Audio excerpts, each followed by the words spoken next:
मग उल्हास पाटील आणि केतकी पाटलांनी भाजपमध्ये प्रवेश केलेला आहे. रावेर मतदारसंघामध्ये एक खडसे परिवाराला आव्हान देण्याचा प्रयत्न आहे मुक्ताईनगर रावेरमध्ये. खडसे परिवार हा प्रश्न नाही आहे.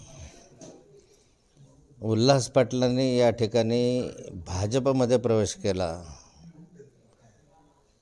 कुठे कुणी प्रवेश करावा हे त्याच्या इच्छेवर अवलंबून आहे.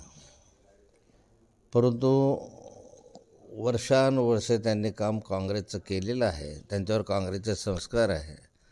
भगवान श्रीरामाला जो मानणारा वर्ग आहे त्यातले ते होते.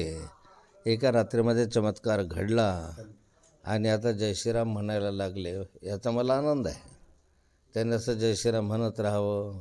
हिंदुत्वाची विचारधारा आहे ते पुढे नेत राहावी.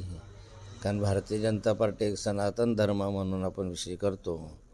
आतापर्यंत डॉक्टर उल्हास पाटील याच्यापासून दूर होते. त्यांनी आता या भाजपचा स्वीकार केला असल्यामुळे अधिक काम हिंदुत्वाच्या संदर्भामध्ये करावं अशी अपेक्षा आहे.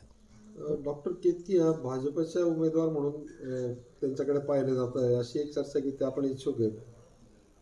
हे केतकी पाटील भाजपच्या खासदारकीचे उमेदवार आहे हे त्यांनी लपवून ठेवलं नाही.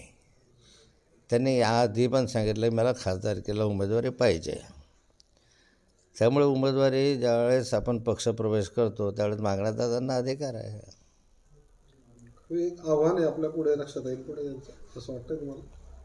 नाही, तो त्यांचा पक्षांतर्गत प्रश्न आहे. रक्षाताईला तिकीट द्यावं का केतकीताईला द्यावं हा त्यांचा पक्षांतर्गत प्रश्न आहे. ते पक्षामधून सोडवतील.